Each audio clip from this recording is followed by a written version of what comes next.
accepted in the beloved. ക്രിസ്തുവിൽ സ്നേഹിക്കപ്പെട്ടവർ. Accepted in the beloved എന്ന് പറയുമ്പം പിതാവിൻ്റെ ദിവ്യ സ്നേഹത്തിൽ പുത്രൻ തമ്പുരാൻ കടന്നു വന്നു. ആ പുത്രൻ്റെ രക്തത്താൽ നമ്മളെ വീണ്ടെടുത്തതിനാൽ ഞാനും എൻ്റെ കുടുംബവും കർത്താവിൻ്റെ മക്കളായി മാറി. അപ്പം പിതാവിൻ്റെ അടുക്കലേക്ക് നമ്മളെ കൊണ്ട് പുത്രൻ ചെല്ലുമ്പം പുത്രൻ തമ്പുരാൻ നമ്മുടെ മൂത്ത സഹോദരനായി, നമ്മൾ സഹോദരി സഹോദരന്മാരായിട്ട് വലിയൊരു കുടുംബത്തെ മനസ്സുകൊണ്ട് കാണണം. ഇതിൽ നമ്മൾ മാതാപിതാക്കൾ കാണും, നമ്മുടെ സഹോദരി സഹോദരന്മാർ കാണും, നമ്മുടെ മാറി നിൽക്കുന്ന വഴക്കുണ്ടാക്കി നിൽക്കുന്ന ബലഹീനമുള്ള ക്യാരക്ടേഴ്സ് ഉള്ളവർ കുടുംബങ്ങളിൽ അവർ കാണും. അതുപോലെ നമ്മുടെ പ്രാർത്ഥനാ കൂട്ടത്തിലുള്ളവരുണ്ട്, നമ്മുടെ ചർച്ച് കാണും. നമ്മൾ എവിടെയൊക്കെയാണ് നമ്മളെ വിളക്കായിട്ട് വെച്ച് നമ്മൾ we are actually lighted already. അതായത് കത്തി നിൽക്കുന്ന ഒരു വിളക്കായിട്ട്. ഇത് കെടാനൊക്കത്തില്ല. ആ സത്യം നമ്മൾ മനസ്സിലാക്കണം. നമ്മൾ കെടാനൊക്കത്തില്ല. ബിക്കോസ് ഹോളി സ്പിരിറ്റ് എന്ന് പറയുന്നത് ദൈവത്തിൻ്റെ ആത്മാവാണ്. ആ ആത്മാവാണ് എന്നെ ഉള്ളിലുള്ളതെങ്കിൽ അത് കത്തിക്കൊണ്ട് തന്നെ ഇരിക്കും. ഒന്ന് എവിടെ ഇരുന്നാലും നമ്മളിപ്പം വീട്ടിൽ തന്നെ ഇരിക്കാമെന്ന് വിചാരിക്കുക, എങ്ങും പോകത്തില്ല. ആളുകളെ ഇങ്ങോട്ട് കൊണ്ടുവരും. നമ്മൾ വാതിലൊന്ന് വീട്, ഞങ്ങൾ കൊട്ടാരക്കര താമസിക്കുമ്പോൾ ഞാൻ ഓർക്കുന്നുണ്ട്, നമ്മൾ സൗദിയിൽ നിന്ന് വന്നപ്പോൾ ആദ്യം താമസിച്ച കൊട്ടാരക്കരയാണ്. കൊട്ടാരക്കര വലിയൊരു വീടും ചുറ്റുപാടുമായിട്ട് നല്ല സൗകര്യം. അവിടെ ഒരു റിലീജിയസ് കോളേജ് തുടങ്ങണമെന്ന് വിചാരിച്ചുകൊണ്ടാണ് അത്ര എടുത്തത്. പക്ഷേ കർത്താവിൻ്റെ പരിശുദ്ധാത്മാ അത് ചെയ്യിപ്പിച്ചില്ല. അവിടെയാണ് TV പ്രോഗ്രാം തുടങ്ങിയത്. പക്ഷേ ദൈവാത്മാ എന്നോട് പറഞ്ഞു വീട് എപ്പോഴും തുറന്നിട്ടേക്കണം എന്ന് പറഞ്ഞു. അങ്ങനെ ആ ദേശത്തുള്ള എല്ലാവരും വിശ്വാസികളാകുന്ന ഒത്തിരി പേര് എൻ്റെ വീട്ടിൽ കടന്നു വരികയും അവർക്കൊക്കെ വചനം, ഞാൻ എപ്പോഴും അവരുടെ വീട്ടിൽ പോവുകയും ചെയ്തു. അങ്ങനെ ഓരോ ഭവനങ്ങളിലും കടന്നു ചെന്ന് വചനം പറയാനും. അത് കഴിഞ്ഞപ്പോൾ അവിടുത്തെ ജോലി തീർന്നപ്പം ദൈവം അവിടെ ഞങ്ങളെ കോഴിക്കോടിന് മാറ്റി. We are moving from one place to the other as the littered light. കത്തിച്ചു വച്ചിരിക്കുന്ന വിളക്കായിട്ട്. അതെല്ലാ വിശ്വാസികളും അങ്ങനെയാണ്. നമ്മളിൽ കത്തിയ പരിശുദ്ധാത്മാവ് കെടുത്താൻ ദുഷ്ടശക്തിക്കോ ശത്രുവിനോ ഒക്കത്തില്ല. പക്ഷെ അത് പരിമിതിയായിട്ട് നമുക്ക് വേണമെങ്കിൽ മടിയാണെന്നും പറഞ്ഞ് അത് കൊണ്ട് നടക്കുമ്പോൾ നമ്മളതിന് പ്രാധാന്യം കൊടുക്കാതിരുന്നാൽ പ്രവർത്തനം കുറയും. But the spirit is always there. I remember അറാംകോയിൽ വെച്ച്, അറാംകോ സൗദി അറേബ്യയിലെ ഒരു വലിയ കമ്പനിയാണ്, അമേരിക്കൻ കമ്പനി. അവിടെ ആയിരുന്നപ്പം നമുക്ക് വചനം പഠിപ്പിച്ചുകൊണ്ടിരുന്ന ലീഡേഴ്സ്, അതിലൊക്കെ ഒരാളാണ് ഞാനും ഒരു ലീഡറായിരുന്നു. അപ്പോൾ ഞങ്ങളുടെ കൂടെയുള്ള ഒരു ഫ്രണ്ടിന് ക്യാൻസറായി. അപ്പോൾ ഞങ്ങളെല്ലാവരും വെച്ച് പ്രാർത്ഥിച്ചു. അത് ഈ പ്രായമൊന്നുമില്ല, അവർക്ക് 38-39 വയസ്സേ ഉള്ളൂ. ഞങ്ങളെല്ലാവരും പ്രാർത്ഥിച്ചു. പ്രാർത്ഥിക്കാവുന്ന വിധത്തിലെല്ലാം നമ്മൾ പ്രാർത്ഥിച്ചു.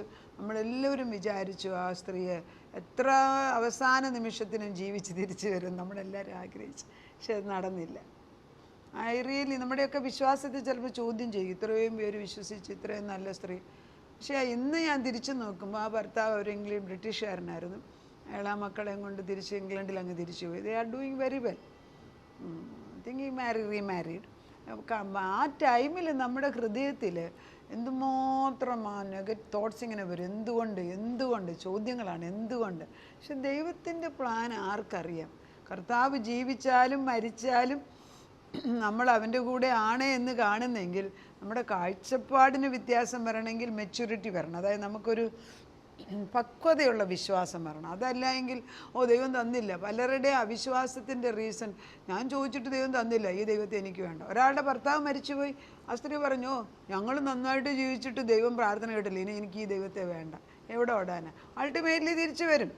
അതല്ലേ, അതായത് ശിശുക്കളെ എന്നല്ല, ശിശുത്വം, ചൈൽഡിഷ് ക്യാരക്ടർ, അത് ശരിയല്ല. അത് ദൈവത്തിന് ഇഷ്ടമല്ല.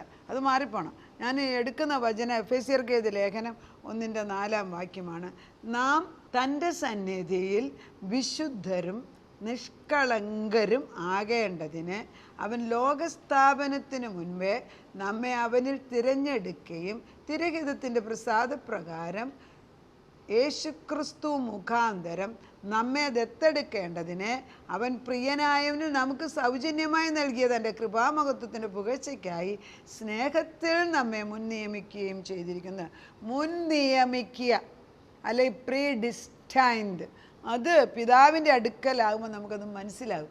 ദൈവം എല്ലാവരെയും വിളിക്കുന്നുണ്ട്. ഇപ്പോൾ എൻ്റെ വചനം കേൾക്കുന്നവരും എല്ലാവരും ഇത് എടുക്കുക. പക്ഷെ ആരുടെ ഹൃദയം ദൈവത്തിലേക്ക് ചരിയും എന്നുള്ളത് ദൈവത്തിനറിയാം. അല്ലാതെ ദൈവം മനുഷ്യനെ മാറ്റി നിർത്തുന്നതല്ല.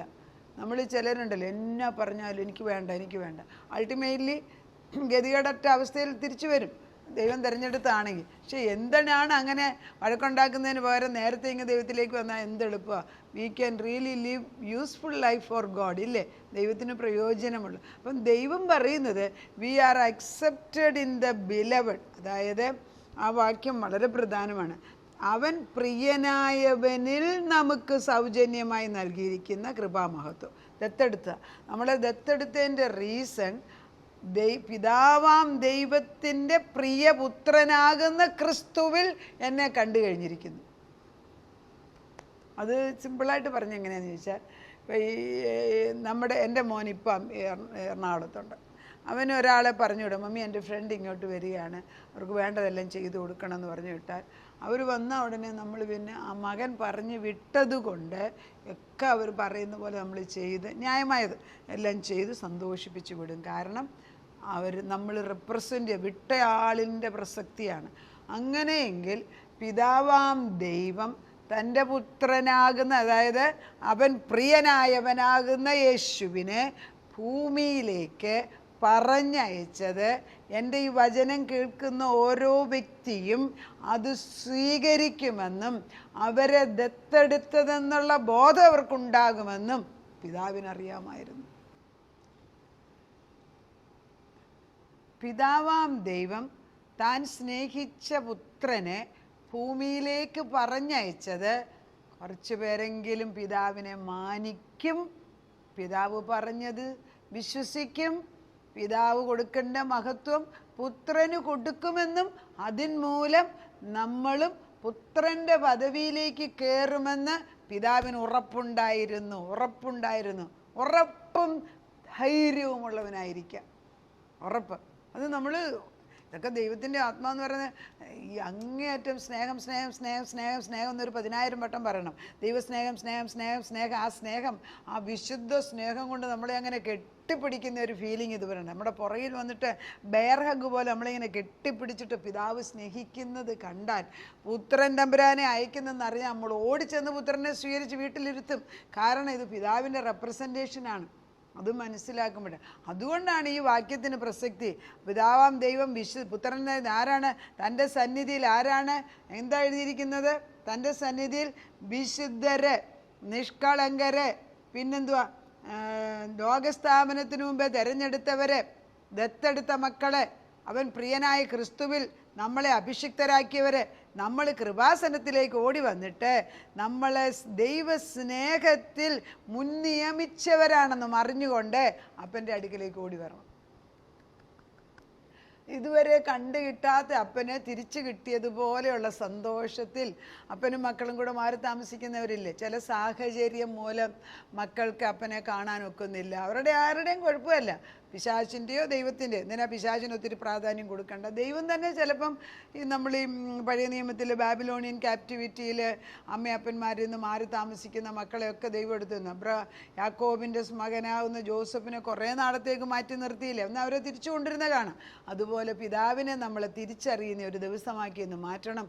പിതാവിൻ്റെ അടുക്കിലേക്ക് നമ്മൾ തിരിച്ചു വരുമ്പം നമ്മൾ നിഷ്കളങ്കരാണ്, നമ്മൾ വിശുദ്ധരാണ്, നമ്മൾ തിരഞ്ഞെടുത്തവരാണ്, നമ്മൾ ദത്തെടുത്ത മക്കളാണ്, ദൈവത്തിൻ്റെ വിശുദ്ധ മക്കളാക്കി മാറ്റിയിരിക്കുന്നു. ആ സ്നേഹം ഇത് പറയുമ്പോൾ നമ്മുടെ മേൽ സ്നേഹം വന്ന് ഡിപ്പോസിറ്റ് ചെയ്യാണ്. ഇത് പറയാതെ, വചനം പ്രൊക്ലെയിം ചെയ്യാതെ ഒരിക്കലും നടക്കൂല. അതുകൊണ്ടാണ് എഫെസ്യർക്ക് എഴുതിയ ലേഖനം 1:3 വാക്യം പറയുന്നത്, സ്വർഗത്തിൽ കയറി ചെല്ലണമേ, സ്വർഗത്തിലെ സകല ആത്മീക അനുഗ്രഹത്താലും നമ്മെ ക്രിസ്തുവിൽ അനുഗ്രഹിച്ചിരിക്കുന്ന നമ്മുടെ കർത്താവായ യേശു ക്രിസ്തുവിലുള്ള ദൈവവും പിതാവുമായവൻ വാഴ്ത്തപ്പെട്ടവൻ.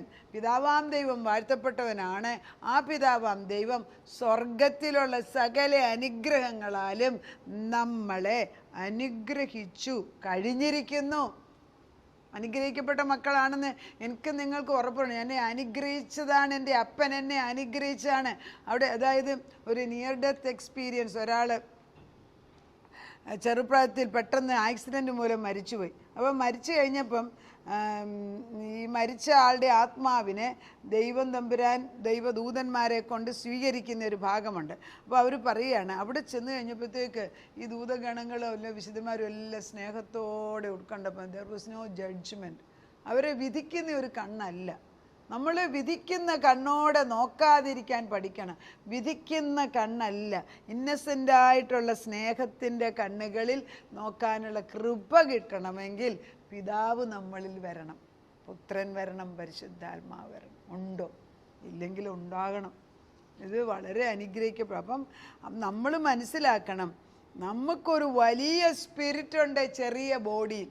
ദൈവത്തിൻ്റെ സ്നേഹിക്കുന്നതായ ആ വിശുദ്ധ സ്നേഹത്തിൻ്റെ ഒരു വലിയ കലവറയായിട്ട് നമ്മുടെ ശരീരം മാറുമ്പോൾ നമ്മൾ നിൽക്കുന്നിടത്ത് അതിശയങ്ങൾ നടക്കും. നമ്മൾ പോകുന്നിടത്ത് ചലനമുണ്ട്. നമ്മൾ കാല് ചവിട്ടിയോ? ഞാൻ കഴിഞ്ഞ ദിവസം ഒരാൾ ഞാൻ നിൻ്റെ മേൽ എൻ്റെ ആത്മാവ് നിൻ്റെ മേൽ പകരാൻ ദൈവം അനുവദിച്ചു എങ്കിൽ, നമ്മളുള്ള പരിശുദ്ധാത്മ തീർത്തും മാറ്റം വരും. നമ്മളൊരാൾക്ക് വേണ്ടി പ്രാർത്ഥിക്കാം, മകനായിരിക്കാം, മകളായിരിക്കാം, കൊച്ചുമക്കളായിരിക്കാം, നമ്മളവരെ കൈവച്ച് പ്രാർത്ഥിക്കുക. കാരണം എന്താണ്? ദൈവം നമുക്ക് തന്നിരിക്കുന്ന ആത്മാവ് പെനട്രേറ്റ് ചെയ്യാൻ തക്കവണ്ണം മോശയ്ക്ക് കൊടുത്ത ആത്മാവിനെ 68 പേർക്ക് കൊടുത്തതുപോലെ 120 പേര് ഇന്ന് പരിശുദ്ധാത്മ എഴുന്നള്ളിയതുപോലെ പിതാവിൻ്റെ സ്നേഹത്തിൽ നമ്മൾ നിറയുന്നു എങ്കിൽ അവൻ്റെ സ്നേഹം നമ്മൾ അടുത്തുള്ളവരെ തൊട്ടാലും ഇല്ലേലും ദൈവത്തിൻ്റെ ആത്മാവ് പകർന്നുകൊണ്ടേയിരിക്കും. ബിക്കോസ് ആത്മാവ് ഒഴുക്കാണ്, ആത്മാവ് ജീവനാണ്, ആത്മാവ് ജീവൻ്റെ നദിയാണ്. പിന്നെ ഈ ജീവനദിയിൽ കുളിപ്പിച്ചാൽ മതി. ഞങ്ങൾ സൗദിയിലൊക്കെ വെച്ച് പ്രാർത്ഥിക്കുമ്പോൾ എപ്പോഴും പറയും, അടുത്ത് നിൽക്കുന്ന മക്കളും മരുമക്കളും കൊച്ചുമക്കളും ഒക്കെ ഞാൻ പറയും എല്ലാത്തിനും പിടിച്ച് ഈ വെള്ളത്തിനകത്ത് തള്ളിയിടാൻ പറയും. തള്ളിയിട് അവിടെ കുളിച്ചിട്ട് പൊങ്ങി വരുമ്പോൾ വ്യത്യാസം, ക്രമേണ അവരിൽ മാറ്റം വരും. ഇതെല്ലാം ആത്മാവ് ചെയ്യേണ്ടതാണ്. പക്ഷേ പരിശുദ്ധാത്മാവ് ചെയ്യുന്നു എന്നുള്ള ബോധം നമുക്ക് വരുമ്പോഴാണ് ഈ ദൈവത്തെ സ്നേഹിക്കാനുള്ള കൃപ കിട്ടുന്നത്. ദൈവം നമ്മളെ അനുഗ്രഹിക്കട്ടെ. Accepted in the beloved. പിതാവാം ദൈവത്തിൻ്റെ സ്നേഹവാനാകുന്ന പുത്രനിൽ കൂടെ ഞങ്ങളെ കൂടെ സ്നേഹിച്ച് കഴിഞ്ഞിരിക്കുന്ന സ്നേഹം വലുത്. നിൻ്റെ സ്നേഹത്തിൻ്റെ ഉറവ ഞങ്ങൾ കണ്ടല്ലോ കർത്താവേ. അത് നദി പോലെ ഒഴുകട്ടെ അപ്പച്ച. അത് ഇമ്പാർട്ട് ചെയ്യാൻ കർത്താവ് പകർന്നു കൊടുക്കുന്ന നദിയാണ്. നദി ഒരിക്കലും കൂട്ടി വെക്കത്തില്ലല്ലോ, അത് പകർന്നു പോയേക്കത്തുള്ളൂ. അത് അറിഞ്ഞോ അറിയാതെ പകർന്നുകൊണ്ടേ ഇരിക്കുക. വെറും തോട് പോലെ അല്ല അപ്പച്ച. നദി എന്ന് പറയുന്നത് എന്നും ഒഴുകിക്കൊണ്ടിരിക്കുന്ന വെള്ളമാണ്. അതൊരു ചെറിയ കുളം പോലെയല്ല. അതിൽ നിന്ന് ഒഴുകുന്ന നദി പോകുന്തോറും ഭൂമിയുടെ അടിയിൽ നിന്ന് വീണ്ടും വീണ്ടും വെള്ളം വന്നുകൊണ്ടിരിക്കുന്നു. അങ്ങനെ തന്നെയാണ് ദൈവത്തിൻ്റെ ഉറവ ഇപ്പോൾ തുടങ്ങിയത്. എന്നേക്കുമായിട്ട് പിതാവിൻ്റെ സിംഹാസനത്തിൽ നിന്ന് തുടങ്ങിയത് പുത്രനിൽ കൂടെ പരിശുദ്ധാത്മാവിൻ്റെ സാന്നിധ്യത്തിൽ ഞങ്ങളുടെ തലമുറകളുടെ മേൽ ഒഴുകുന്നത് ഞങ്ങൾ കാണുന്നുണ്ട്. ആ കാഴ്ച മനോഹരം തന്നെ. അവിടെ ജീവവൃക്ഷം പഥ്യമായ വെള്ളമാണെങ്കിൽ മരുഭൂമിയിൽ വരണ്ട ദേശത്ത് ഉദ്യാനമുണ്ടാക്കുന്ന ദൈവ ചൈതന്യം വരുന്ന ജീവൻ കൊടുക്കുന്ന പകർച്ചയുടെ ആത്മാവ് പകരുമ്പോഴാണ് നമ്മൾ മറ്റുള്ളവർക്ക് പകർച്ച കൊടുക്കുന്നത്. അങ്ങനെയാണ് ഈ ദിവസങ്ങളിൽ ഞങ്ങളുള്ളതിൻ്റെയൊക്കെ അംശം പകർന്നു കൊടുക്കുന്നവരാണ്. പണസംബന്ധമായിട്ട്, പിന്നെ നമ്മുടെ സമയത്തിൻ്റേത്, ഭക്ഷണത്തിൻ്റേത്, നമ്മളെ എല്ലായിടത്തും നമ്മൾ പകർച്ച കൊടുക്കുക. യാത്ര ചെയ്യുന്നതൊക്കെ ദൈവത്തിൻ്റെ നാമത്തിൽ ചെയ്യുമ്പം അവിടെ എല്ലാം വലിയ വൃക്ഷങ്ങൾ പൂത്തൊലഞ്ഞ് നിൽക്കുന്നത് ഞങ്ങൾ കാണുന്ന പിശ. അതിൻ്റെ ആത്മാവ് ഞങ്ങളിൽ പകരുന്നതിന് സ്തോത്രം ചെയ്യുന്നു. പ്രാർത്ഥന കേട്ട് ഉത്തരം തന്നതിന് നന്ദി. യേശുക്രിസ്തുവിൻ്റെ പുണ്യനാമത്തിൽ തന്നെ. ആമേൻ.